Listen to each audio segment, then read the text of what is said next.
ओरियंताणं नमो सिद्धाणं नमो आयर्याणं नमो वज्राणं नमो लोये सौगसावणं एषो पञ्चन मुक्तारो सौपपावपणासनो मङ्गलाणं च सव्येसीं परमं हवै मङ्गलं परमं हवै मङ्गलम्।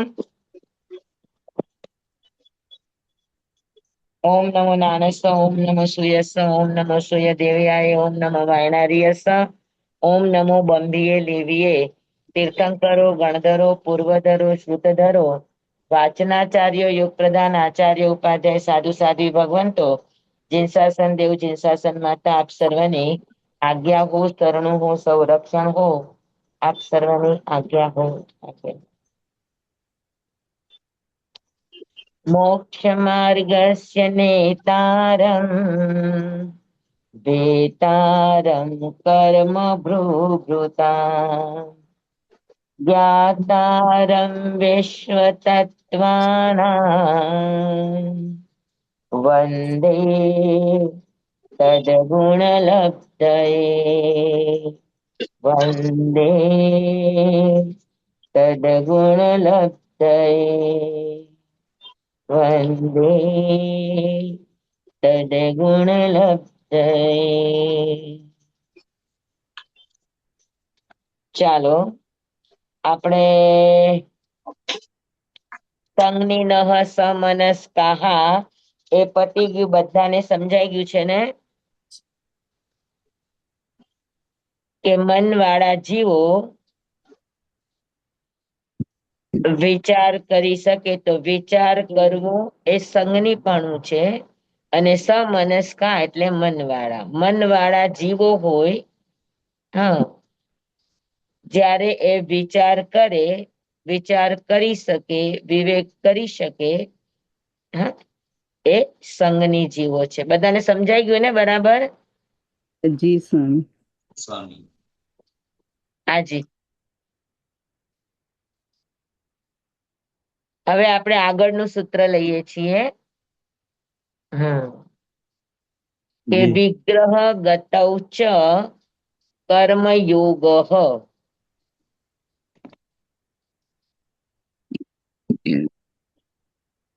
વિગ્રહ ગતૌ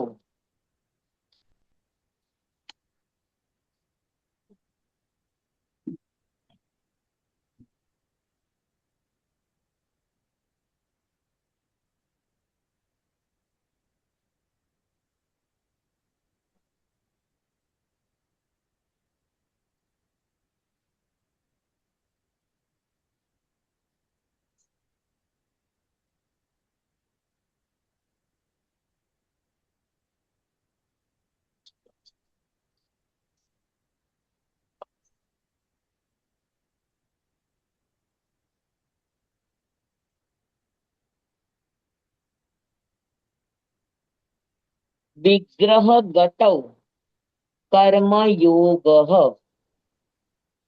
વિગ્રહ ગતૌ એટલે દ્વિવચન છે. વિગ્રહ ગતૌ, વિગ્રહ એટલે શરીર, તો શરીર માટે થતી ગતિને વિગ્રહ ગતિ કહે છે.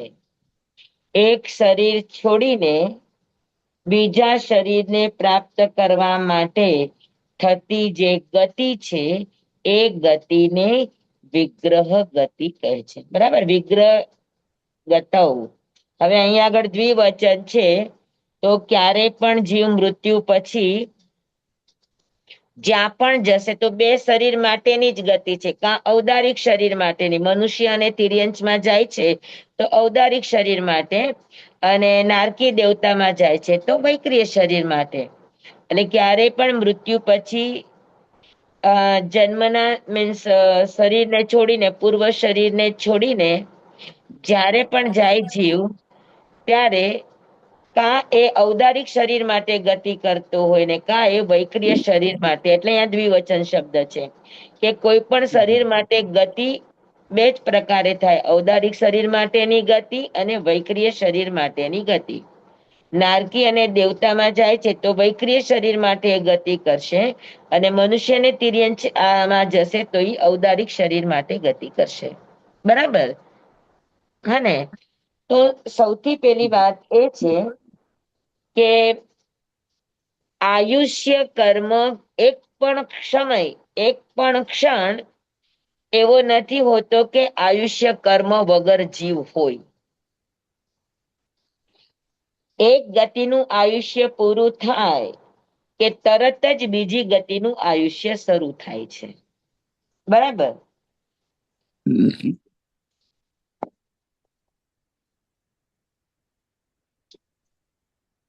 અહીંયા આગળ મનુષ્ય છે અને અહીંયા એને દેવ ગતિમાં જવાનું છે. બરાબર. તો મનુષ્ય ગતિનું આયુષ્ય જેવું પૂરું થાય તો અહીંયાથી આ શરીરમાં જવા માટે રસ્તામાં એક પણ સમય એવો નથી કે જ્યાં જીવનું આયુષ્ય કર્મ ન હોય. જ્યાં સુધી જીવ નિર્માણ નથી પામતો ત્યાં સુધી આયુષ્ય કર્મ કન્ટિન્યુ છે. બરાબર. અમુક કર્મ હોય ન હોય પણ આયુષ્ય કર્મ તો જીવની સાથે ને સાથે વાટે વેતા પણ જીવની સાથે રહે છે. બરાબર ને? તો આયુષ્ય કર્મ વગરનો એક પણ સમય જીવ હોતો નથી કે જ્યારે આયુષ્ય કર્મનો ઉદય ન હોય.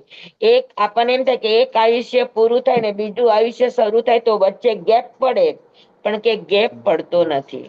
બરાબર. આપણે આપણા જન્મનો દિવસ જ્યારથી જન્મ થયો હોય ત્યારથી ગણીએ, બર્થ ઓફ ડેટ. બરાબર. એટલે અત્યારે આપણી કુંડળી એકદમ કુંડળી જે પણ કાઢે એ પ્રોપર નીકળતી નથી. ખરેખર આયુષ્યનું કુંડળી કાઢવી હોય તો એનો ખરો સમય કયો?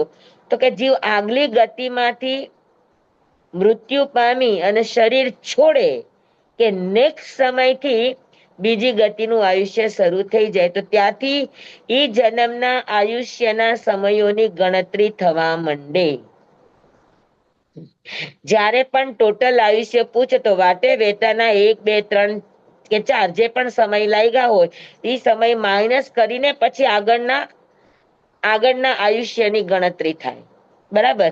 પછી ગર્ભકાળના 9 મહિના, 9.5 મહિના, 7 મહિના કે 8 મહિના જે પણ તમે પસાર કર્યા એ પણ તમારા આયુષ્યમાંથી ઓછા થાય, ટોટલ આયુષ્યમાંથી. બરાબર. તો જ્યારે આપણો જન્મ થાય ત્યારથી જ આપણી જન્મની ગણતરી થાય એવું ન હોય. જીવ પૂર્વ ભવને જ્યારે છોડે, પૂર્વ આયુષ્યને છોડે ત્યારથી એના નવા આયુષ્યનું કાઉન્ટિંગ શરૂ થાય. 1 સમય, 2 સમય, 3 સમય, 4 સમય જે પણ પસાર થયા એના ટોટલ આયુષ્યમાંથી એટલા સમય માઇનસ થાય. પછી ગર્ભમાં આવે તો ગર્ભનો જેટલો સમય છે એટલો સમય પણ એના આયુષ્યમાંથી માઇનસ થાય. સમજાણું બધાને? જી સ્વામી. હલો. જી સ્વામી. હા. બરાબર. તો આયુષ્ય કર્મ વગરનો જીવ એક પણ સમય હોતો નથી. જેવું એનું મનુષ્યનું આયુષ્ય પૂરું થયું એટલે તરત જ એનું કયું આયુષ્ય શરૂ થઈ જાય? દેવનું. તો કે દેવમાં જવાના હોય તો દેવનું, નરકમાં જવાના હોય તો નરકનું, તિર્યંચમાં જવાના હોય તો તિર્યંચનું. હા, બરાબર છે. અને મનુષ્યમાં જવાના હોય તો એનું. મનુષ્ય મરીને મનુષ્ય થાય તો ફરી પાછું મનુષ્યનું આયુષ્ય, પહેલા જન્મના મનુષ્યનું આયુષ્ય પૂરું થયું અને બીજા જન્મના મનુષ્યનું આયુષ્ય શરૂ થયું. બરાબર. તો વિગ્રહ એટલે જ્યારે જીવ મૃત્યુ પછી મૃત્યુ પામ્યો એટલે એનું અહીંયાનું શરીર છૂટી ગયું. બરાબર. અને એ નવા શરીરને મેળવવા માટે જઈ રહ્યો છે. હજુ નવા શરીરના એક પણ પૂતગલો લેવાના એને શરૂ કર્યા નથી. બરાબર. વિગ્રહ એટલે શરીર. વિગ્રહગત કર્મ યોગ એટલે વિગ્રહ નો અર્થ છે શરીર. તો સ્વામી આને વાટે વહેતો જીવ પણ કહેવાય ને? હા હા, આપણે ત્યાં બોલચાલમાં વાતે વેતા કહેવાય, પણ એનો આગમ ભાષાની અંદર કે એના આપણા ટિપિકલ શબ્દની અંદર એને વિગ્રહ ગતવ કહેવાય. પણ વિગ્રહનો અર્થ શું થાય? વિગ્રહ એટલે શરીર. હા, શરીર પ્રાપ્તિ માટે હવે ગતવ દ્વિવચન છે એટલે શરીર 5 છે, પણ એમાંથી મૃત્યુ પછી ગતિ કરશે તો 2 શરીર માટે જ કરશે. કયું શરીર? તો કે ઔદારિક અને વૈક્રિય. બરાબર. તો ઔદારિક અને વૈક્રિય શરીર પ્રાપ્ત કરવા માટે જીવ જે ગમન કરે છે, જ્યાં સુધી એ સ્વયોગ્ય શરીરના પૂતગલો ગ્રહણ ન કરે ત્યાં સુધીની અવસ્થાને વિગ્રહ ગતિ કહેવામાં આવે છે. સમજાણું બરાબર? સમજાણું બધાને? જી સ્વામી. હા. તો એક શરીરને છોડ્યા પછી બીજા શરીરને પ્રાપ્ત કરવા માટે જીવ જઈ રહ્યો છે. હજુ રસ્તામાં એ શરીરને યોગ્ય પૂતગલ ગ્રહણ કરતો નથી. બરાબર ને? નારકી અને દેવતામાં જતો હોય તો એ વૈક્રિય શરીરના પૂતગલો ગ્રહણ કરતો નથી. મનુષ્યને તિર્યંચમાં જવું હોય તો એ પોતાના શરીરને યોગ્ય ઔદારિક પૂતગલ ગ્રહણ કરતો નથી. તો શરીર, સ્થૂળ શરીર છે નહીં એની પાસે, અને નવા સ્થૂળ શરીરના પૂતગલો હજુ એને ગ્રહણ કરવાના શરૂ કર્યા નથી. એ સમયની જે ગતિ, એ ગતિને વિગ્રહ ગતિ કહેવામાં આવે છે. સમજાઈ ગયું બધાને બરાબર? વિગ્રહ ગતિનો આ અર્થ. હા, પેલા આપણે એક શબ્દનો અર્થ કરે છે કે વિગ્રહ ગતિ, અને પછી આપણે કર્મયોગ કરશું આપણે. તો વિગ્રહ ગતિનો અર્થ બધાને સમજાઈ ગયો? એક અર્થ આ. હેલો. જી સ્વામી. બીજો અર્થ છે વિગ્રહ એટલે વી પ્લસ ગ્રહ. વી એટલે વિરુદ્ધ અને ગ્રહ એટલે ગ્રહણ કરવું.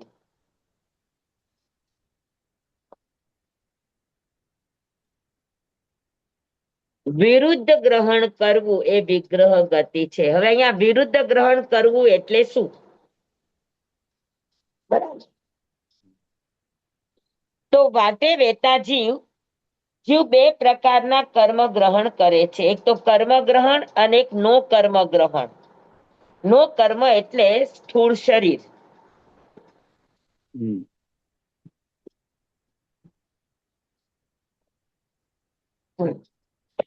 નો કર્મ એટલે સ્થૂળ શરીરનું ગ્રહણ. બરાબર. હવે સ્થૂળ શરીરનું ગ્રહણ જ્યાં થતું નથી એનો અભાવ છે. સ્થૂળ શરીરના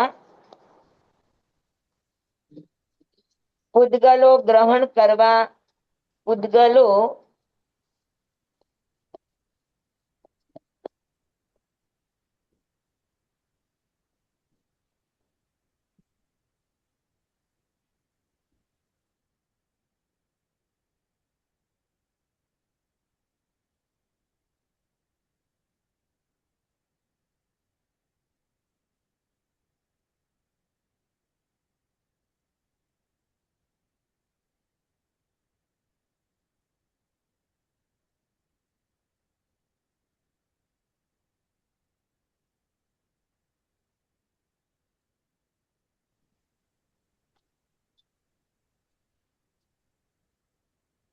હેલો.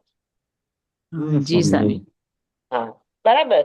તો સ્થૂળ શરીર યોગ્ય પૂતગલો ગ્રહણ કરવાનો જ્યાં અભાવ છે, સ્થૂળ શરીરના પૂતગલો આવવા સ્ટોપ થઈ ગયા છે.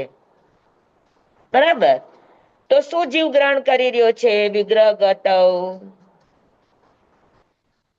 તો કે કર્મ ગ્રહણ કરી રહ્યો છે. નો કર્મ નહીં. નો કર્મ એટલે શરીર યોગ્ય પૂતગલો, અને કર્મ એટલે આપણા જે પણ 8 કર્મ આપણે જે સમયે સમય ગ્રહણ કરીએ છીએ ઈ.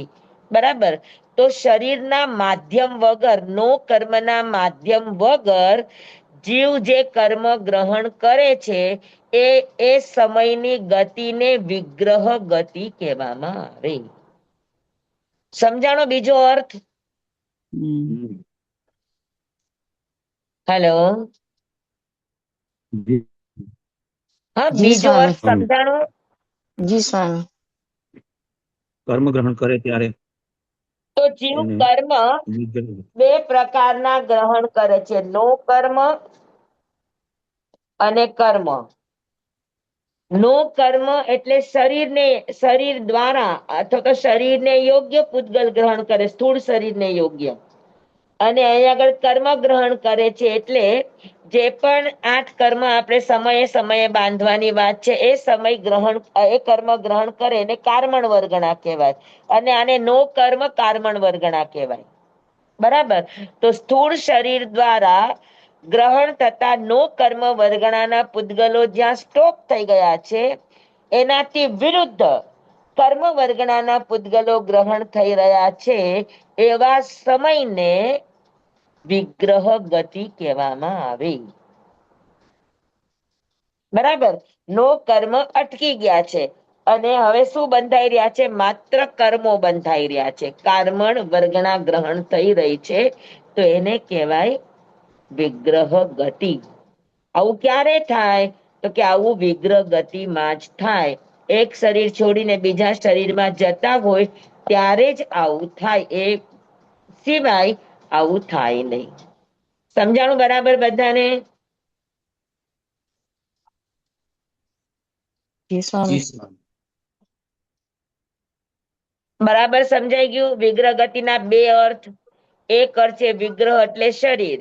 હા, તો શરીરને એક શરીર છૂટી ગયું છે, સ્થૂળ શરીર, તો બીજા બે સ્થૂળ શરીર માટે જીવ ગતિ કરે તો જેટલા સમય એને ગતિ કરવામાં લાગે એટલા સમયની ગતિને વિગ્રહ ગતિ કહેવામાં આવે છે. આ પેલી વ્યાખ્યા. બીજી વ્યાખ્યા છે કે વિગ્રહ એટલે વિરુદ્ધ ગ્રહણ કરવું. અત્યાર સુધી જીવ શરીર દ્વારા, નો કર્મ દ્વારા કર્મ ગ્રહણ કરતો હતો. અત્યારે હવે એની પાસે નો કર્મ નથી, એટલે સ્થૂળ શરીર નથી. નો કર્મ એટલે સ્થૂળ શરીર, ઔદારિક, વૈક્રિય અથવા આહારક. તો આ સ્થૂળ શરીર નથી. હા, બરાબર.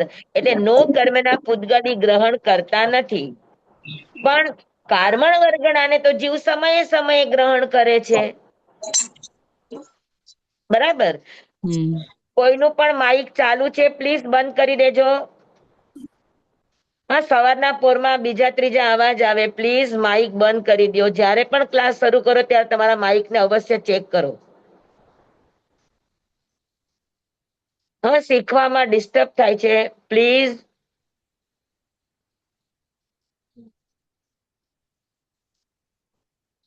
ધ્યાન ભંગ થાય ને વિષયની લિંક તૂટે. હા, અને જી આપણે જ્ઞાન શીખવા જઈએ છીએ તો આપણને જ્ઞાનમાં અંતરાય આવે. એટલે સૌ કોઈ એલર્ટ રહે કે તમે જેવો પણ ક્લાસ શરૂ કરો એટલે તમે મૌન રહી શકવાના હોત તો જ તમારા ઓડિયો વિડીયોને ખુલ્લું રાખો. અગર તમારી આજુબાજુ અવાજ થઈ રહ્યો છે, તમે રસોઈમાં કામ કરતા કરતા સાંભળી રહ્યા છો, તો પ્લીઝ તમારા માઇકને બંધ રાખજો. હા, સમજાણું તમારું બધાને? હર વખતે ક્લાસમાં કોઈકનું ને કોઈકનું ખુલ્લું હોય અને કાં કોઈ વાતો કરતા હોય, કાં કોઈ બીજો ત્રીજો અવાજ આવતા હોય. હા, તો કમસે કમ આપણે આટલા વખતથી ભણીએ છીએ તો આટલું ડિસિપ્લિન તો આપણામાં આવવું જ જોઈએ. હા, હર ક્લાસમાં મને કેવું પડે કે માઇક મ્યુટ કરો, માઇક મ્યુટ કરો.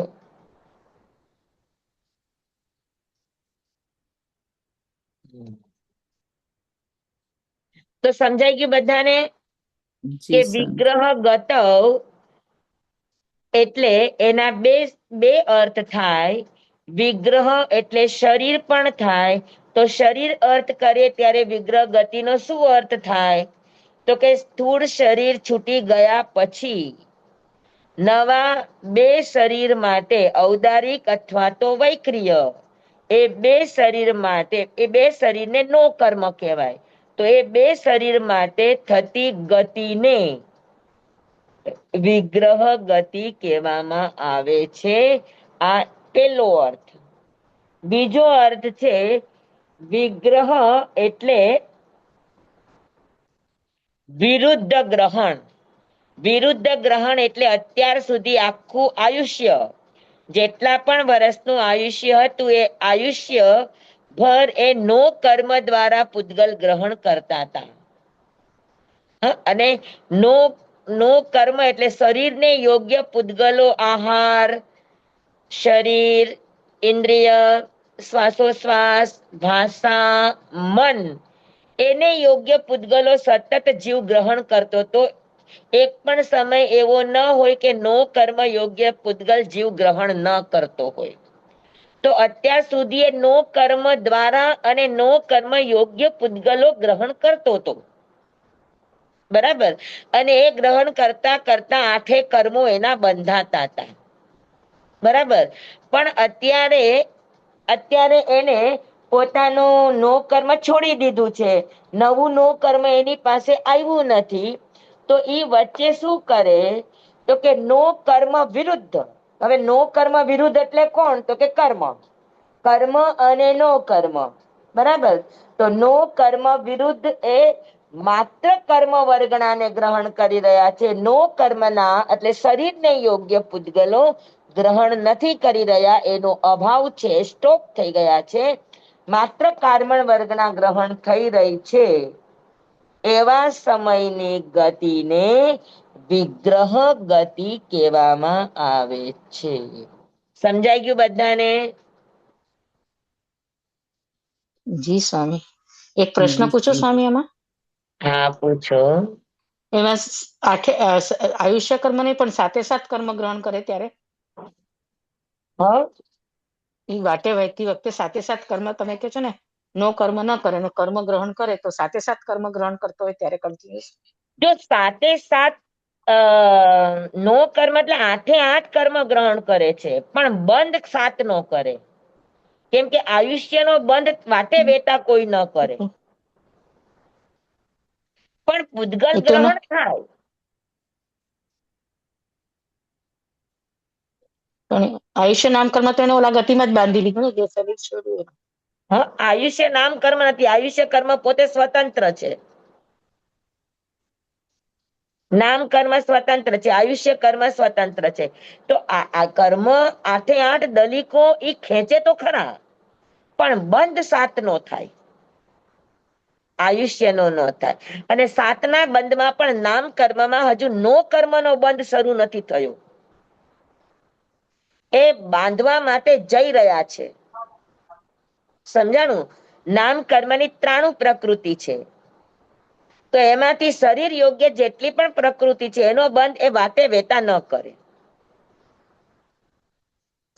સમજાણું બરાબર? જી સર. હા. તો વાતે વેતા પણ એની પાસે કેટલી કેટલી ચીજો હોય તમને ખબર છે?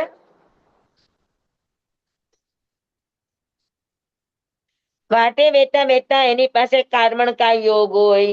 વાટે વેતા વેતા એની પાસે દ્રષ્ટિ હોય. વાટે વેતા વેતા એની પાસે જ્ઞાન હોય અથવા તો અજ્ઞાન હોય. વાટે વેતા એની પાસે દર્શન હોય.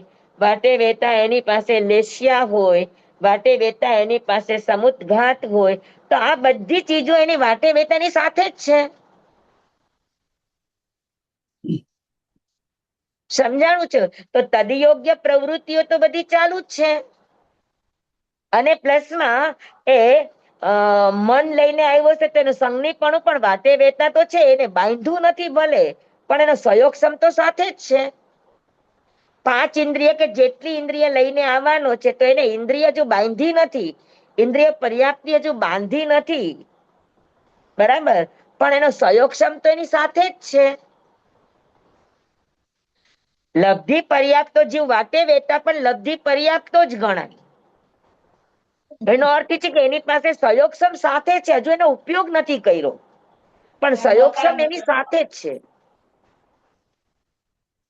સમજાણું બધાને?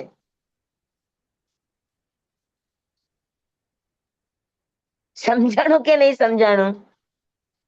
સ્વામી, પણ સ્વામી. મેં સમજો અસંગની જીવ વાટે વહેતા જાય ત્યારે પણ એની સાથે મન હોય? ના, અસંગની હોય ત્યારે એની પાસે મન ન હોય, ત્યારે હજુ વાટે વેતા ઈ મન વગરનો જ હોય.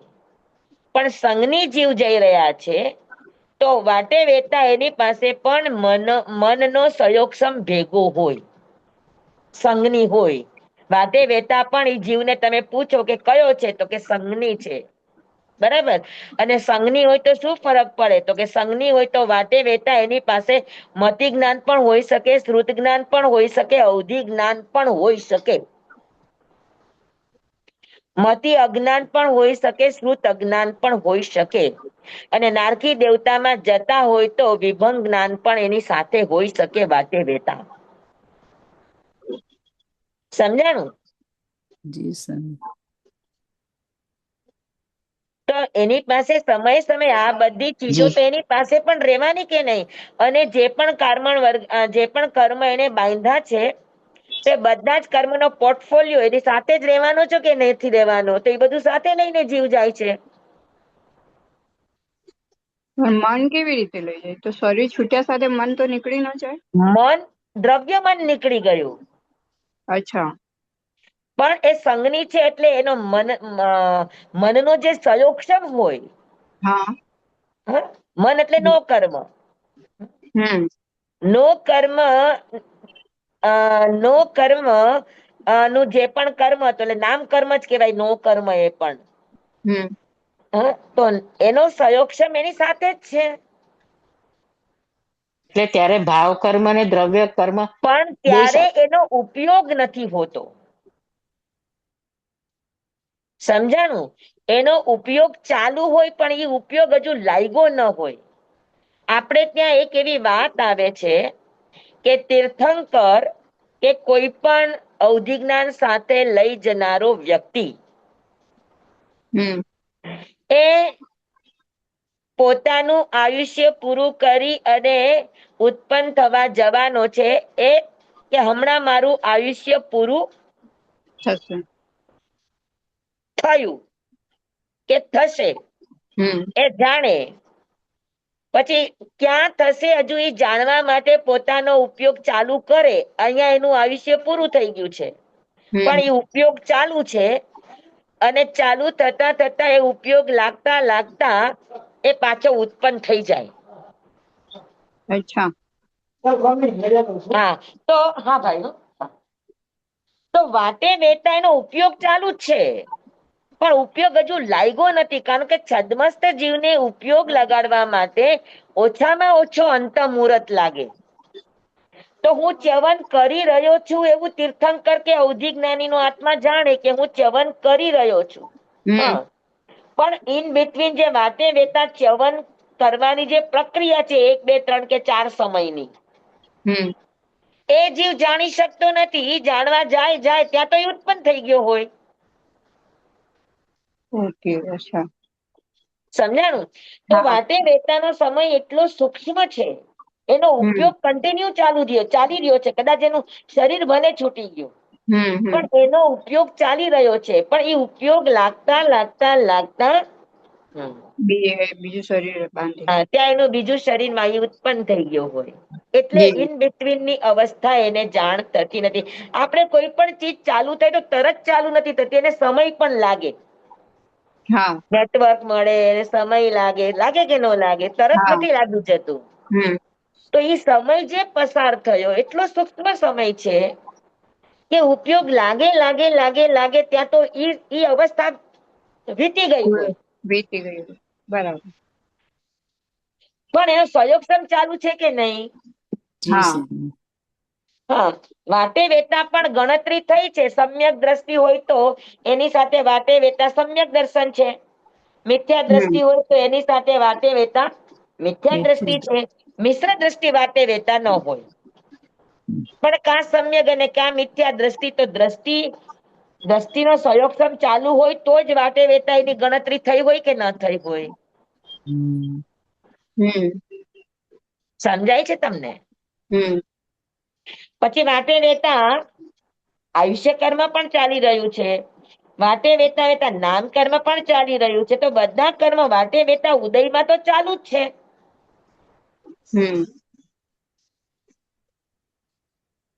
બરાબર. જી અને એ સ્વામી. ઉદય વખતે કર્મના બધા જ ઉદય ચાલુ છે, તો ચાલુ હોય તો કોઈ પણ કર્મનો ઉદય ચાલુ હોય તો સાથે સાથે સયોગક્ષમ, બંધ, ઉદય આ બધું ચાલુ હોય કે ચાલુ ન હોય? હોય. હા. અને સમ્યક દ્રષ્ટિ આત્મા સમ્યક દર્શન લઈને જઈ રહ્યો છે, તેનો ક્ષય પણ સાથે હોય.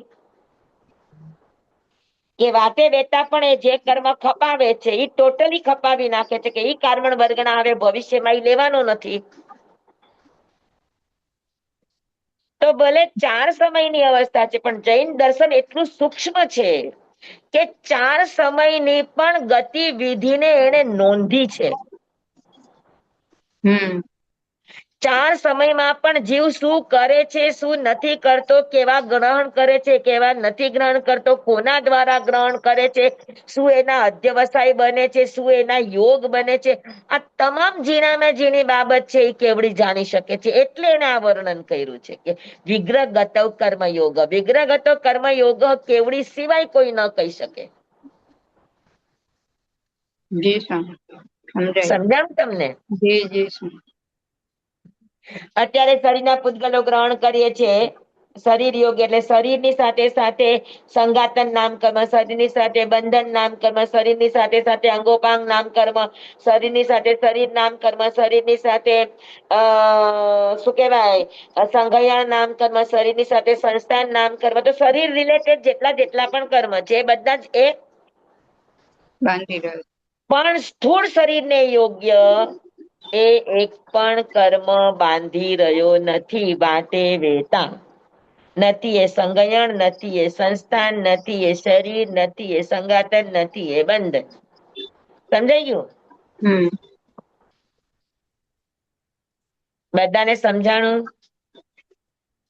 એ બધું નો વિગ્રહ કર્મ ગતિ એટલે માટે. બહુ મોટો અર્થ છે કે હવે એ સ્થૂળ શરીરને યોગ્ય એક પણ પૂતગલો બાંધી રહ્યો નથી, નથી. ભોગવી રહ્યો નથી. એ સમયની ગતિ અવસ્થાને વિગ્રહ ગતિ કહેવામાં આવે છે. તો હવે નો કર્મના યોગ્ય પૂતગલો બાંધી નથી રહ્યો, તો કયા કર્મ બાંધી રહ્યો છે? તો કે એનાથી વિરુદ્ધ. નો હમ કર્મથી વિરુદ્ધ એટલે કયા? તો કે કર્મણ વર્ગણા. હમ સમજાણું બધાને? હમ પાકું?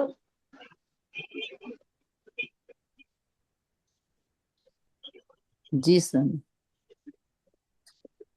તો કારમણ વર્ગણાને બાંધી રહ્યો છે. સમયે સમયે બધી જ કારમણ વર્ગણાને જીવ ગ્રહણ કરી રહ્યો છે. બરાબર? તો એને કહેવાય કર્મ ગતૌ. વિગ્રહ ગતૌ, સોરી, વિગ્રહ ગતૌ. તો વિગ્રહ ગતિના બે અર્થ બધાને સમજાઈ ગયા. વિરુદ્ધ ગ્રહણ વિગ્રહ ગતિ અને નો કર્મ માટે થઈ રહેલી ગતિને વિગ્રહ ગતિ કહેવામાં આવે છે. આ શબ્દ બધાને સમજાઈ ગયો? વિગ્રહ ગતૌ. જી સ્વામી. હા, જી બધાને જી સમજાઈ ગયું છે ને? જી સ્વામી. Yes, very good. હા, નવા હોય અને ન સમજાણું હોય તો પ્લીઝ પૂછજો, પણ હાય હા નહીં કરતા. ઓકે?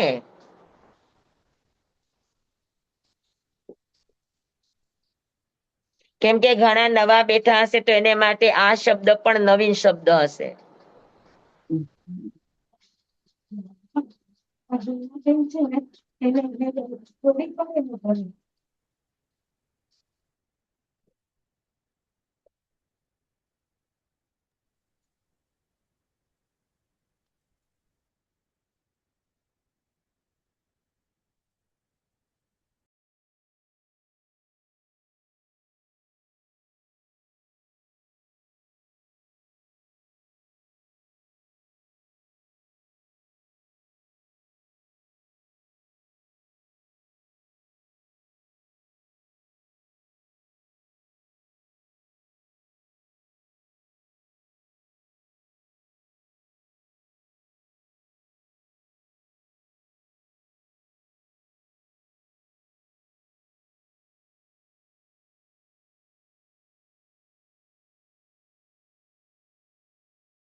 સ્વામી હેલો.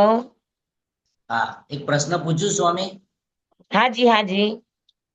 વાટે વહેતા જીવ તમે જે કીધું કે આ જ્ઞાન દર્શન ને બધું સાથે પૂર્વ ભાવમાંથી લઈને આવ્યો હોય એ સાચવે કોણ? કારમણ શરીર સાચવે ને? યસ. એટલે જ કર્મ, હવે કર્મયોગ શબ્દ આપણે હવે સમજશું. ત્યારે તેજસ શરીરનો શું રોલ હોય? તેજસ શરીર શું કરતું હોય? તેજસ શરીરનું કામ છે ડાયજેસ્ટ કરવાનું, ડાયજેસ્ટ હમ. કરવાનું. તમે જે કર્મ ગ્રહણ કર્યા છે, હમ. બરાબર, એ હમ. કર્મને બંધાતાની સાથે જ પ્રકૃતિ બંધ, સ્થિતિ બંધ, અનુભાગ બંધ, પ્રદેશ બંધ એ હિસ્સા થતા જતા હોય અને એ બધાને એના ખાતાની અંદર ડિસ્ટ્રીબ્યુટ કરવાના કામ કોણ કરે? તો કે તેજસ શરીર કરે. તેજસ શરીર એટલે રસ્તામાં એનું કામ ડાયજેસ્ટિંગ ન હોય પાવર ને? પણ છે અને એ ડિસ્ટ્રીબ્યુટર પણ છે. એટલે રસ્તામાં એનું કામ ન હોય ને એમ? તેજસ શરીર સ્વતંત્ર કામ નથી કરતું ક્યારેય પણ. Okay okay. તેજસ શરીર જોબ વર્ક કરે છે. હમ. એનું કામ પચાવવાનું છે, એનું કામ ઉત્પાદન કરવાનું નથી, એનું કામ ઓકે. ડિસ્ટ્રીબ્યુટ કરવાનું છે. એનું કામ પ્રોડક્શનનું નથી. પ્રોડક્શન કરનારા 4 શરીર છે: ઔદારિક, વૈક્રિય, આહારક અને કાર્મણ. આ 4 શરીર પોતપોતાના શરીર દ્વારા નવા નવા પૂતગલો ગ્રહણ કરવાનું પ્રોડક્શન કરી શકે છે. હા, તેજસ શરીરની પાસે નવા પૂતગલો ગ્રહણ કરીને પ્રોડક્ટ કરવાનું એનું કામ નથી. એ શું કામ કરે કે તેજસ શરીરે જે પૂતગલો, કાર્મણ શરીરે જે પૂતગલો ગ્રહણ કર્યા તો એને વ્યવસ્થિત, એને વિભાજિત કરી અને સૌના ઠેકાણે પહોંચાડી દેવા. આ કામ તેજસ શરીર કરે છે. ઔદારિક શરીરે જે પણ પૂતગલો ગ્રહણ કર્યા સમયે સમયે, તો તરત જ એને પ્રકૃતિ બંધ, સ્થિતિ બંધ, અનુભાગ બંધ, રસ બંધ આ બધાની અંદર વિભાજિત કરીને 8 કર્મને એના હિસ્સાની અંદર મોકલી દેવા, 8 કર્મની અંદર વિભાજિત કરી દેવા. આ બધું કામ તેજસ શરીરનું છે. તેજસ જી શરીરની સ્વામી. પાસે બહુ મોટો જોબ વર્ક છે. 4 શરીરનો જોબ વર્ક તેજસ શરીર કરે છે. જી સ્વામી. સમજાણું? હાજી. તો કેટલું ફાસ્ટ કરશું, એનો જોબ કેટલો ફાસ્ટ હશે કે પૂતગલો જેવા ગ્રહણ થયા તરત જ એને 4 વિભાગમાં પ્રકૃતિ બંધ કરે છે. ત્યારે કર્મ ગ્રહણ એને કોઈ પણ નિમિત્તે કર્યું, પણ 8 કર્મના હિસ્સામાં બાંટવા એ પ્રકૃતિ બંધ. પછી કેટલો જથ્થો આપવો એ પ્રદેશ બંધ. અને જે પણ પ્રકૃતિને જથ્થો થયો એને કેટલી સ્થિતિ સુધી રાખવા, હા બરાબર, અને એને કેવા રસની અંદર કન્વર્ટ કરવા, આ બધું વિભાજન કોણ કરે છે? તો કે તેજસ શરીર કરે છે. અને એ કર્યા પછી સૌને પોતપોતાના સત્તાના ખાતાની અંદર રવાના કરી દેવાના. તો સત્તામાં મોકલી દેવા સુધીના બધા જ કામો તેજસ શરીર કરે છે. સમજાણું બધાને? જી સ્વામી. તો તેજસ શરીર સ્વતંત્ર કામ નથી કરતું એટલે એનો સ્વતંત્ર યોગ નથી. કાર્મણકા યોગ હોય ત્યારે તેજસ શરીર કાર્મણકા યોગની સાથે કામ કરે. ઔદારિક હોય ત્યારે ઔદારિક શરીરનું કામ કરે. વૈક્રિય શરીર હોય તો વૈક્રિય શરીરનું કામ કરે. આહારક શરીર હોય તો આહારક શરીરનું કામ કરે. સમજાણું બધાને? જી સ્વામી. જી સ્વામી. એટલે તેજસ શરીરનો કોઈ સ્વતંત્ર યોગ નથી. હા, એ કોઈ પણ સ્થૂળ શરીરના અંડરમાં કામ કરે છે, એની માટે કામ કરે છે. સ્વામી મથેણંગ વંદામી, હાજી આજ્ઞા હોય તો એક પ્રશ્ન પૂછું? હાજી. સ્વામી, હમણાં એક પુસ્તકમાં વાંચ્યું કે તેજસ શરીર એટલે અસંખ્યાત પ્રદેશી આત્માને રહેવાનું સ્થાન. તો એનો અર્થ શું પછી? તેજસ શરીર એટલે સાંભળો, હા. તેજસ શરીર એટલે આમ તો બધા જ શરીર જ્યાં પણ છે, જેવડું આપણું સ્થૂળ શરીર એ પ્રમાણમાં તેજસ અને કાર્મણ શરીર પણ બની જાય. સમજી લો આપણી 5 હાથની અવગાના છે, તો તેજસ અને કાર્મણ શરીર પણ 5 હાથના બની જાય. બરાબર? તો તો જેવડું શરીર એમાં એનો આત્મા નિવાસ કરે. તો આત્માના રહેવા માટે તેજસ શરીર સ્થાન નથી. આત્માને રહેવા માટે સ્થાન છે 4: ઔદારિક, વૈક્રિય, આહારક અને કાર્મણ. શરીરને રહેવા માટેના ભાજન પાત્ર 4 શરીર છે. વાતે વહેતા આત્મા શેમાં રહે? તો કે કાર્મણ કાય યોગમાં રહે. હા, બરાબર છે. અને બાકી ક્યાં રહે? તો કે કા ઔદારિક કાય યોગ હોય, કા વૈક્રિય કાય યોગ હોય, કા આહારક કાય યોગ હોય. તેજસ નો સ્વતંત્ર યોગ જ નથી તો આત્મા ત્યાં રહેશે કેમ? સ્વામી, જે પુસ્તકમાં વાંચ્યું એમાં હવે સ્વામી હું પછી આ વાતનો તમને પછી પ્રશ્ન પૂછીશ નિરાતે, અત્યારે ક્લાસમાં હા, પણ તમે જે પણ લખાણ વાંચ્યું હોય મને એનું આગળ અને પાછળનું રેફરન્સ મોકલજો. હા કેમ સ્વામી. કે તેજસ શરીર કોઈ પણ આત્માનું ભાજન બનતો નથી. કારણ કે એનું પોતાનું શરીર કોઈ સ્વતંત્ર પ્રોડક્ટ કરતું જ નથી. અચ્છા, ઠીક છે સ્વામી, હું ફોટો પાડીને મોકલીશ આપને, પછી સમજીશ. હા, હા, ઓકે, ઓકે ચાલશે સ્વામી. ચાલશે. હા હા, મિચ્છામિ દુક્કડમ. બરાબર સમજાણું બધાને? હા, જ્યાં સુધી સ્થૂળ શરીર છે ત્યાં સુધી એ આત્માનું ભાજન છે. પણ સ્થૂળ શરીર છૂટી ગયા, નથી એની પાસે ઔદારિક, નથી એની પાસે વૈક્રિય, કે નથી એની પાસે લબ્ધિજન્ય આહારક શરીર. બરાબર. હા, એના એ બધા સ્થૂળ શરીરો છૂટી ગયા છે. હા, અને શરીરને યોગ્ય ગ્રહણ કરાતા પૂતગલો પણ જેના સ્ટોપ થઈ ગયા છે. હવે વાટે વેતા છે તો વાટે વેતા છે તો એની પાસે આત્માને રહેવા માટે કોઈ શરીર તો જોશે જ. કયું શરીર હશે? કાર્મણ તો હશે. તો કે અહીંયા શબ્દ જ આપ્યો છે કર્મ યોગ. વાટે વેતા આત્માને રહેવા માટે કાર્મણ શરીર છે. અને જે કંઈ પણ પ્રવૃત્તિ કરશે એ કાર્મણ શરીર દ્વારા કરશે, તેજસ શરીર દ્વારા નહીં કરે. કાર્મણ શરીર દ્વારા જ એ જે તે પ્રવૃત્તિ કરશે. તો કાર્મણ શરીર દ્વારા જે તે પ્રવૃત્તિ થાય એને કર્મ યોગ એટલે કાર્મણ કાય યોગ કહે છે. સ્વામી ત્યારે ત્યારે તેજસ શરીર ન હોય સાથે?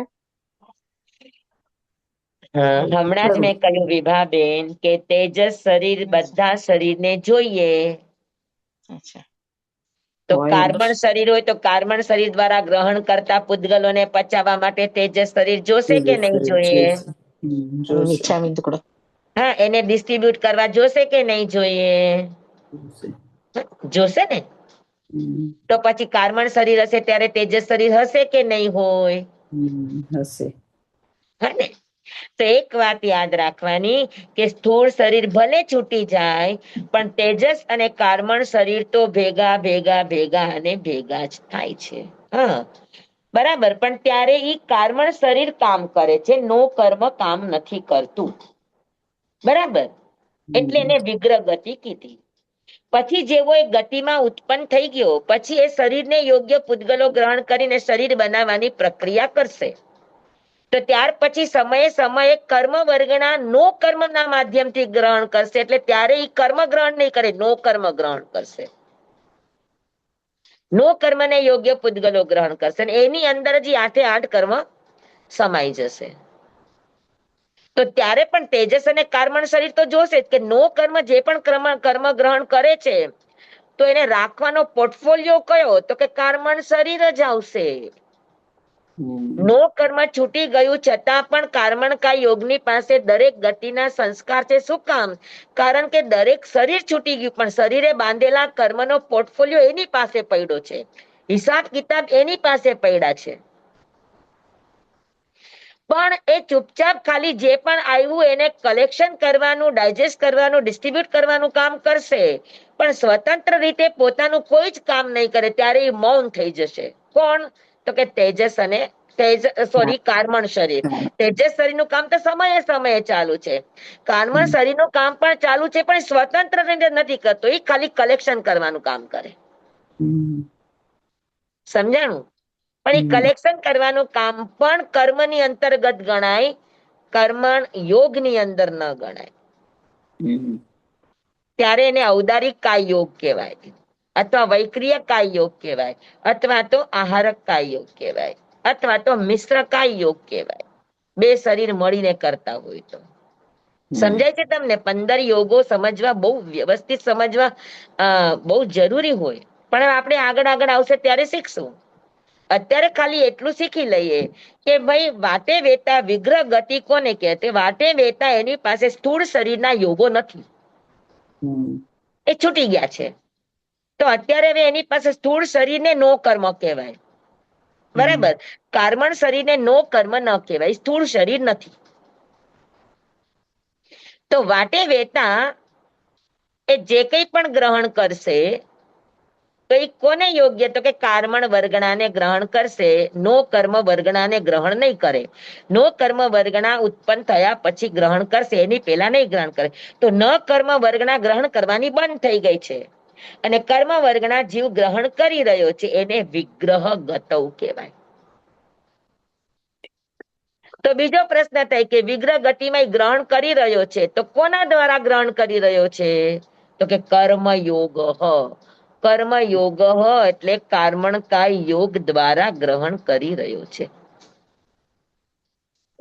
સમજાણું બરાબર બધાને? જી સ્વામી, જી જી સ્વામી. પાકું? જી હાજી. સ્વામી. વિગ્રહ ગતિનો આવો અર્થ કે તમે સાંભળ્યો છે ક્યાંય? ના, બધું પહેલી આપણે વાર વિગ્રહ ગતિ એટલે એક જ વાત કરે કે વાટે વેતા. હા, પહેલી વાર સમજ્યા સ્વામી. ને વાટે વેતા એટલે વિગ્રહ ગતિ, પણ વિગ્રહ ગતિનો અર્થ થાય વિગ્રહ એટલે શરીર અને વિગ્રહ એટલે વિરુદ્ધ ગ્રહણ કરવું. બે વસ્તુ બધાને બરાબર સમજાઈ ગઈ? જી સ્વામી. હા, જી સ્વામી. Very good. અઘરી છે વાત, પણ તમને લોકોને સમજાઈ ગઈ. બહુ સરસ, બહુ સરસ. બધાને ખૂબ ખૂબ ધન્યવાદ.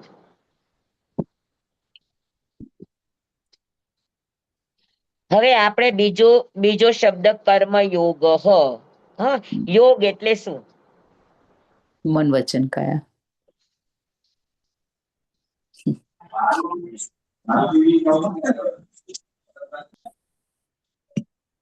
એ તો સ્થૂળ યોગ છે. સૂક્ષ્મ યોગ એટલે શું?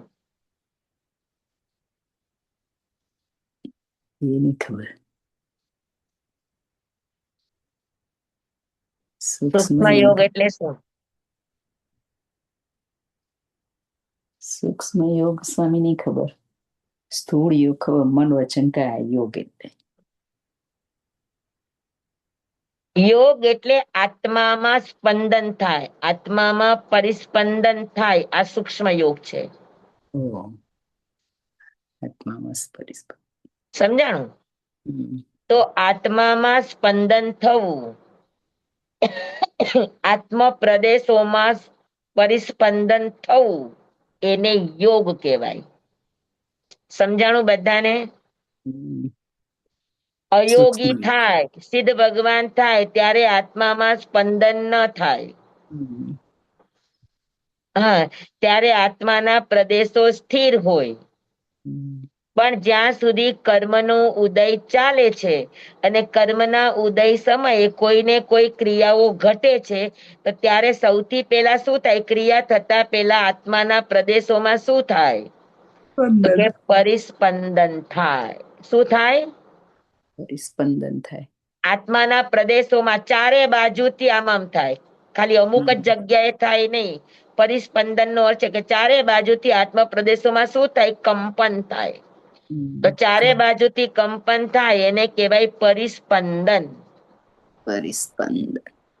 હા, લખું કે બધાને સમજાઈ ગયું?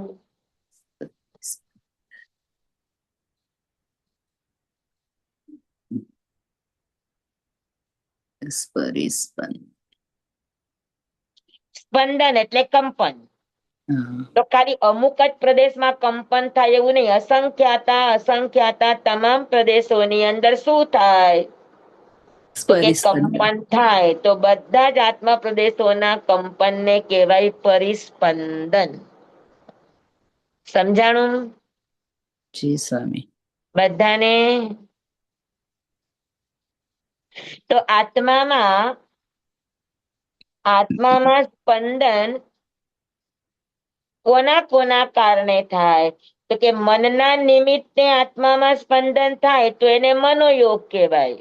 વચનના નિમિત્તે આત્મામાં સ્પંદન થાય તો એને વચન યોગ વચન. કહેવાય. અને કાયાના હા. નિમિત્તે એને સ્પંદન થાય તો કાય યોગ કહેવાય. બરાબર. ઔદારિક શરીરના નિમિત્તે થાય તો ઔદારિક કાય યોગ કહેવાય. વૈક્રિય શરીરના નિમિત્તે સ્પંદન થાય તો એને વૈક્રિય કાય યોગ કહેવાય. આહારક શરીરના નિમિત્તે થાય તો એને આહારક કાય યોગ કહેવાય. પણ વાટે વેતા ઈ શરીર નથી. વાટે વેતા સ્થૂળ શરીર એટલે વાટે વેતા કામ કરનારું શરીર એક જ છે. કયું? તો કે કારમણ.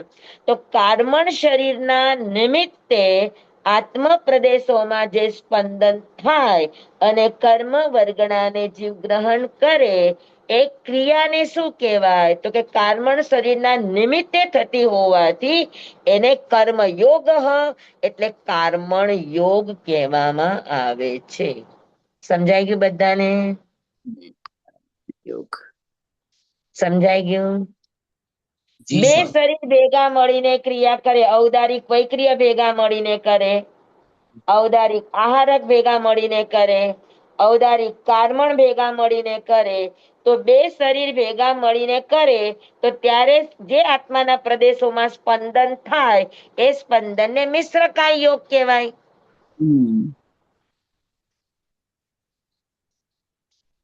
સમજાઈ ગઈ આટલી વાત બધાને?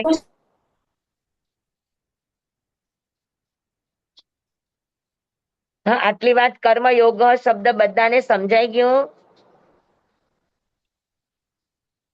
જી સ્વામી. યસ, બે ભેગા. ચાલો. હા, કોઈ પ્રશ્ન નથી કરતા એટલે બધાને સમજાઈ ગયો છે એવું માની લઉં છું. જી જી. હા, નવા બેઠેલા વિદ્યાર્થીઓને પણ સમજાઈ ગયું. Very good, very good. હા, તો વિગ્રહ ગતૌ કર્મયોગ, આ સૂત્ર બધાને બરાબર સમજાઈ ગયું. વિગ્રહ ગતૌ એટલે વિગ્રહ ગતૌ એટલે સ્થૂળ શરીર અથવા તો નો કર્મને પ્રાપ્ત કરવા માટે, સ્થૂળ શરીરને પ્રાપ્ત કરવા માટે જઈ રહેલા થઈ રહેલી ગતિને વિગ્રહ ગતિ કહે છે. અથવા તો શરીર નામ કર્મ બંધાવાના સ્ટોપ થઈ ગયા છે અને એની વિરુદ્ધ માત્ર કર્મ વર્ગણાઓ ગ્રહણ કરવાની ક્રિયા ચાલુ છે એને વિગ્રહ ગતિ કહેવામાં આવે છે. અને એ વિગ્રહ ગતિ કોના દ્વારા થાય છે? તો કે કારમણ શરીર દ્વારા કારયોગ. થાય છે. અત્યારે આપણે જે ક્રિયા કરીએ છીએ કયા શરીર દ્વારા કરીએ છીએ? સ્થૂળ શરીર, મન, વચન. હા, અત્યારે આપણે જે કર્મ ગ્રહણ કરી રહ્યા છે એ કર્મ વર્ગણા ગ્રહણ કરી રહ્યા છે કે નો કર્મ વર્ગણા ગ્રહણ કરી રહ્યા છીએ? ન કર્મ. નો કર્મ તો કે કર. અત્યારે આપણી નો કર્મ વર્ગણા ગ્રહણ થઈ રહી છે સમયે સમયે જીવશું ત્યાં સુધી. પણ જેવું આયુષ્ય પૂરું થઈ ગયું અને નવું શરીર નથી મળ્યું ત્યાં સુધી આપણે કયા શરીરથી ગ્રહણ કરશું, બધી ક્રિયા કરશું? તો કે કર્મ. કારમણ શરીરથી કર્મ. કરશું. બરાબર છે? યોગ એટલે આત્મામાં સ્પંદન થાય. તો કોઈ પણ નિમિત્તે કોઈ પણ ક્રિયા કરવાના અંદરથી ભાવો ઉઠે એટલે તરત જ આત્મામાં સ્પંદન થાય અને આત્મામાં સ્પંદન થાય એટલે જીવ કાં તો સ્થૂળ શરીર દ્વારા ગ્રહણ કરે કાં તો સૂક્ષ્મ શરીર દ્વારા ગ્રહણ કરે. તો સૂક્ષ્મ કારમણ શરીર દ્વારા જ્યારે ગ્રહણ કરે, સ્થૂળ શરીર દ્વારા ગ્રહણ કરવાનું બંધ થઈ ગયું, સ્થૂળ શરીર પણ ન કરે અને સ્થૂળ શરીર માટે પણ ન કરે ત્યારે જીવ માત્ર કારમણ શરીર દ્વારા માત્ર કર્મ વર્ગણાને ગ્રહણ કરવાનું કામ કરે એને કહેવાય વિગ્રહ ગતૌ કર્મયોગ. વિગ્રહ ગતિમાં કારમણ કાય યોગ હોય છે એટલે કારમણ શરીરનો વ્યાપાર હોય છે. કારમણ શરીર દ્વારા પ્રવૃત્તિ થતી હોય છે. શું પ્રવૃત્તિ થાય? તો કે કારમણ વર્ગનાને ગ્રહણ કરવાની, હા, પછી કર્મ ઉદયમાં આવ્યા છે એને ખપાવવાની, સંયોગક્ષમની, આ બધી જ ક્રિયાઓ ચાલી રહી છે. કોના દ્વારા? તો કે કર્મણ શરીર દ્વારા. અને આત્મા તો છે જ, એનો સયોગક્ષમ પણ સાથે છે. તો વીર્યાંતરાય કર્મનો સયોગક્ષમ છે અને કાર્મણ નામ કર્મ એનો ઉદય ચાલુ છે. તો એના દ્વારા આ ક્રિયાઓ થઈ રહી છે. સમજાણું બધાને બરાબર? સ્વામી, હા 1, 2, 3 સમયમાં પણ આટલી બધી ક્રિયા થતી જાય હે? હા તો થાય. અરે એક સમયમાં થાય છે, તો આ બધી સમયમાં તો થાય જ ને. જી સ્વામી. 2, 3, 4 સમય તો મોટા છે, એક સમયમાં પણ આ ક્રિયા થાય છે. તો એટલે કેટલું સૂક્ષ્મ વિજ્ઞાન છે આપણા કેવળ જ્ઞાનનું. વિચાર કરો, આટલી ઝીણી બાબત કોઈ જ કરતા કોઈ જ પકડી નથી શકતું કેવળ જ્ઞાન સિવાય. સમયને પકડવાની તાકાત કેવડી સિવાય કોઈની નથી. છદ્મસ્તને પકડવા માટે અંત મુહૂર્ત લાગે. જ્યાં સુધી ભગવાનને પણ કેવળ જ્ઞાન ન થયું હોય તો એ પણ આ ક્રિયા પકડી ન શકે. એને ખબર છે કે હું ચ્યવન કરી રહ્યો છું, ખબર છે નહીં, ચ્યવન કરવાનો છું એ ખબર છે, અને ઉત્પન્ન થઈ ગયો એ ખબર છે, પણ ચ્યવન કરી રહ્યો છું એ ખબર ન હોય. પણ સ્વામી, ઈ ચ્યવન કરતો હોય ત્યારે જે કેવડીઓ ઈ જાણી શકે? કેવડી જાણી શકે. કેવળ જ્ઞાની કેવડી જાણી શકે એટલે તો એને આ બતાવ્યું છે. જી સ્વામી. હા, આપણે બહુ હજુ તો સ્થૂળમાં રમીએ છીએ. 55 સૂત્રનું બીજું સ્થાન પદ છે, એમાં ઉપપાત સ્થાન જે બતાવ્યું છે ભગવાને, મિરેકલ છે. મિરેકલ. કે જીવ ક્યાં કેવી રીતે કયા રસ્તાથી ગતિ કરે છે, ત્યાં તમને રસ્તામાં કેટલા કેટલા જીવો મળે છે, રસ્તામાં કેટલા કેટલા જીવોની સંખ્યા કેટલી હોઈ શકે, આ બધાનું એટલું સરસ વર્ણન છે. એ કેવળ જ્ઞાન સિવાય કોઈ વર્ણવી જ ન શકે ને.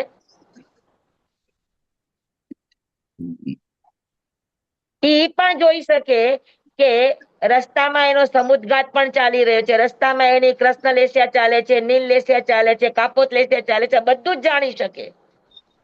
સ્વામી, હાજી. લેસ્યા તો અહીંયાથી જાય ને બીજે ઉત્પન્ન થાય ત્યાં સુધી એક જ ના હોય? એક જ હોય, પણ એક જ ના લેસ્યાના પરમાણુ લે નહીં. એવું? લે કે ન લે? હા, પરમાણુ લે. અને બધા જીવો એક સરખી ના હોય, કોઈનામાં કૃષ્ણ હોય, કોઈનામાં નીલ હોય, હા કોઈનામાં કાપોત. 3 લેસ્યા તો બધામાં રહેવાની છે. હા. તો કઈ લેસ્યા ચાલી રહી છે ઈ કોને ખબર પડે? કેવડીને ખબર પડે. એને દેખાય છે કે આવા કલરના પૂતગલો લઈ રહ્યા છે, આવા કરી રહ્યા છે. ખબર પડે છે કે નથી પડતું? સ્વામી, ત્યારે તેજો લેસ્યા પણ ન હોય, 3 જ હોય? ના, તેજો પણ હોઈ શકે. વાટે વેતા 6 લેસ્યા હોઈ શકે.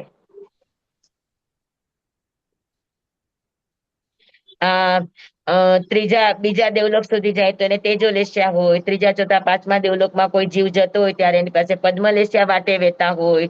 6ઠા દેવલોક થી ઉપર જતો હોય ત્યારે એની પાસે વાટે વેતા શુક્લ લેસ્યા હોય. તો લેસ્યા 6 વાટે વેતા હોય. પણ કયા જીવ પાસે કઈ લેસ્યા છે? મનુષ્ય તો જતા બધા જ દેખાય, હજારોની સંખ્યામાં દેખાતા હોય, પણ કયા મનુષ્ય પાસે કૃષ્ણ છે, કયા મનુષ્ય પાસે નીલ છે, કયા મનુષ્ય પાસે કાપોત છે, કયા મનુષ્ય પાસે તેજો છે, કોની પાસે પદ્મ છે, કોની પાસે શુક્લ છે, આ વાટે વેતા પણ હિસાબ રાખી શકે. કોણ જોઈ શકે? કેવડી ફક્ત. કેવડી જાણી શકે. વાટે વેતા પણ 2 સમુદ્ઘાત છે, વેદની અને કસાય. વિચારો. તો આ તેજો બધું લેસ્યા, પદ્મ લેસ્યા, શુક્લ લેસ્યા હોય તો પણ 2 કસાય હોય જ. હોય, કેમ ન હોય? ના, એટલે લેસ્યા શુક્લ સારી છે તો લેસ્યા પણ. હોય, ત્રીજા કિલવિસી છે, ત્રીજા કિલવિસી અને શુક્લ લેસ્યા હોય, પણ દ્રષ્ટિ મિથ્યા દ્રષ્ટિ છે, તો કસાય હોય કે ન હોય? બીજા કિલવિસી પદ્મ લેસ્યા છે, મિથ્યા દ્રષ્ટિ છે, કસાય હોય કે ન હોય? પેલા કિલવિસી તેજો લેસ્યા છે, મિથ્યા દ્રષ્ટિ છે, કસાય હોય કે ન હોય? 9 ગ્રહ સુધી જનારાની પાસે મિથ્યા દ્રષ્ટિ હોય, તો મિથ્યા દ્રષ્ટિ હોય તો કસાય હોય કે ન હોય? જી સ્વામી. અને પદ્મ શુક્લ બધાની પાસે કોઈને કોઈ કસાય તો રહેવાના છે, કસાય વગરનો તો આત્મા નથી વાટે વેતા હોય ત્યારે. કસાય વગરનો આત્મા હોય ત્યારે વાટે વેતા ન કહેવાય, ત્યારે અપુષ્માન ગતિ એટલે સિદ્ધ ગતિમાં જતો હોય. સમજાણું? જી આ તો સ્વામી, બહુ ધન્યવાદ. આ ઝીણી ઝીણી વાટે વેતા જીવો પાસે પણ કેટલી કેટલી ચીજો હોય, અને આ જેટલી પણ ચીજો છે એ ઘટી રહી છે, બની રહી છે એની વાટે વેતાની અવસ્થાની અંદર. તો આ બધું સર્વજ્ઞએ જોયું છે, એટલે અને જે કંઈ પણ પ્રગટ થયું રહ્યું છે એ કયા શરીરથી પ્રગટ થઈ રહ્યું છે? તો કે કાર્મણ શરીરથી પ્રગટ થઈ રહ્યું છે. એટલે એમ કીધું કે વિગ્રહ ગતૌ કર્મ યોગ, એટલે કાર્મણ શરીરનો યોગ હોય છે. નો કર્મના યોગ નથી હોતા, પણ કાર્મણકાય યોગ એનું હોય છે. સમજાણું બરાબર? કેટલી ઝીણી બાબત છે. તમે આનો જેટલો ઊંડાણથી વિચાર કરશો, તમને અંદરથી એટલો આનંદ આવશે કે ઓ ભગવાનના કેવળ જ્ઞાને કેટલી ઝીણી ઝીણી બાબતોને પણ નોંધી છે. આપણું જૈન દર્શન એક સમયને પણ નોંધી શક્યું છે. નોંધી શકે છે. જી સ્વામી. સમજાણું? જી એક સ્વામી. સમયને નોંધી શક્યું છે, એટલે જ કહી શકે સિદ્ધ ભગવાન કે આ સીધી ગતિએ ગયો છે. સીધી ગતિએ જે જાય એક જ સમયમાં જાય, અને 2, 3, 4 સમય લાગે તો ભગવાન એ પણ જાણે છે કે આ વિગ્રહ ગતિમાં ગયો છે, વક્ર ગતિમાં ગયો છે. સીધી ગતિમાં ગયો હોય તો રુજુ ગતિમાં ગયો છે, 2, 4, 3 સમય લાગ્યા હોય તો એ વક્ર ગતિમાં ગયો છે. તો આ બધું કેવળ જ્ઞાનીએ નોંધ્યું છે, તો જ હવે આગળ આવશે સૂત્રમાં કે જીવ ગતિ કેવી રીતે કરે છે. જી એ હવે સ્વામી. આગળના સૂત્રમાં વાત આવશે. પણ આ સૂત્ર સમજાઈ ગયું બધાને? વિગ્રહ જી ગતૌ સ્વામી. કર્મ યોગ, વિગ્રહ ગતિમાં કાર્મણ કાય યોગ હોય છે.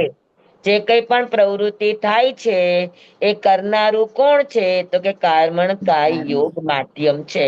કરનારો આત્મા છે, પણ માધ્યમ કયું શરીર છે? તો કે કાર્મણ કાય યોગ છે. અને કાર્મણ કાય યોગ છે તો તેજસ શરીર તો સાથે ને સાથે જ રહેવાનું છે. દરેક શરીરને તેજસ શરીરની તો જરૂર પડવાની છે જ, કે નહીં? જી જી સ્વામી. સ્વામી. બરાબર છે. અને સ્થૂળ શરીર ગ્રહણ કરશે તો પણ તેજસ અને કાર્બન બંને સૂક્ષ્મ શરીરની જરૂર તો પડવાની જ છે. કે સ્થૂળ શરીર ગ્રહણ કરશે તો રાખશે ક્યાં? કેમ કે સ્થૂળ શરીર તો થોડા સમય પૂરતું જ છે, અને આ કર્મનો હિસાબ તો ભવો ભવનો છે. તો એ સાચવશે કયું શરીર? તો કે જે શરીર હંમેશા સાથે રહેવાનું છે એ સાચવશે. તો કર્મ ગ્રહણ કરીને પોર્ટફોલિયો કોની પાસે જશે? તો કે કાર્મણ શરીર પાસે જશે. સમજાણું બરાબર બધાને? જી સ્વામી. જી સ્વામી. કેટલી કેટલી ઝીણી ઝીણી બાબતો, કેટલી સરસ બાબતો આપણને આપણા ભગવાને આપી છે. કયો?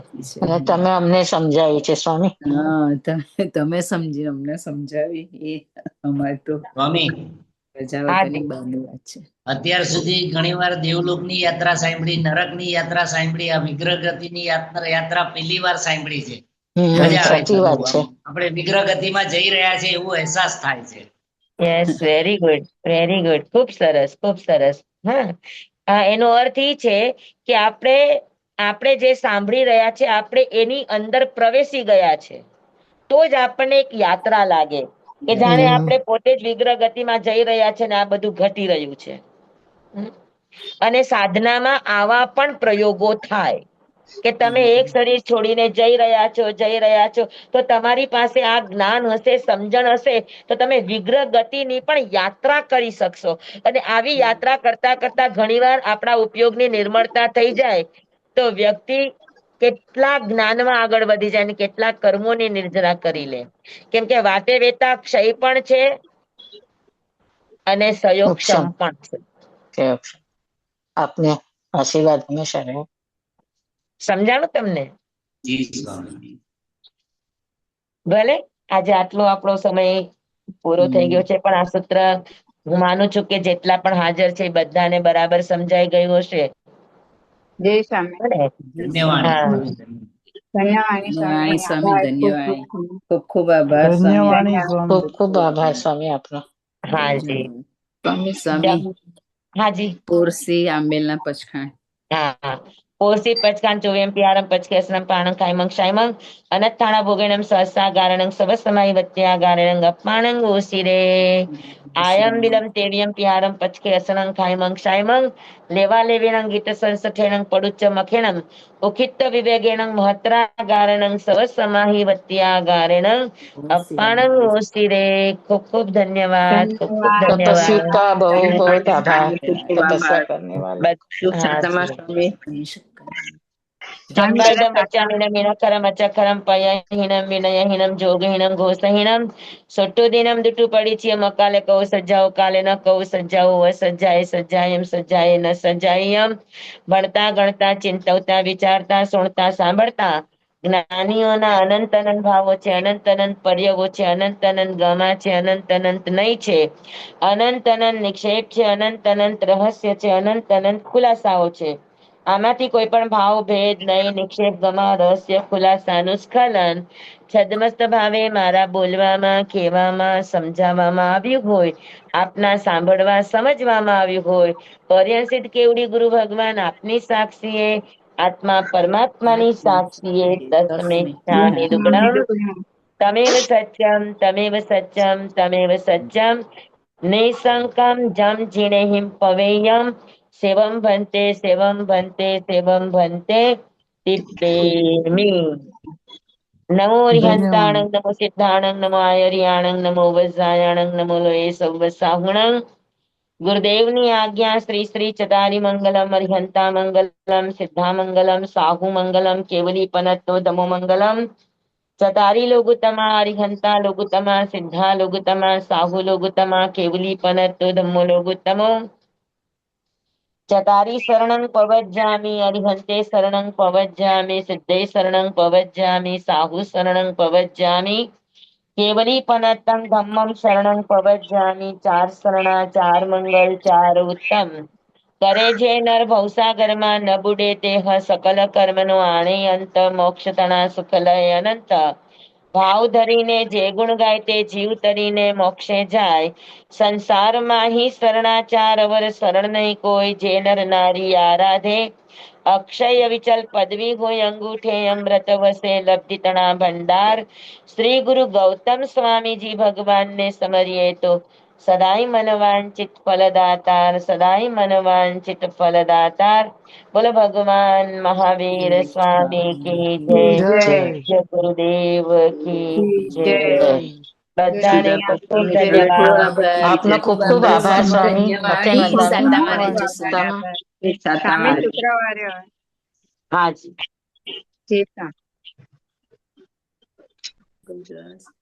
ચાલો જય જિનેન્દ્ર બધા સાથે બધાને જય જિનેન્દ્ર. મિચ્છામિ દુક્કડમ ખમાવું છું. બધા જય જય જિનેન્દ્ર. જય જિનેન્દ્ર, બધાને જય જિનેન્દ્ર.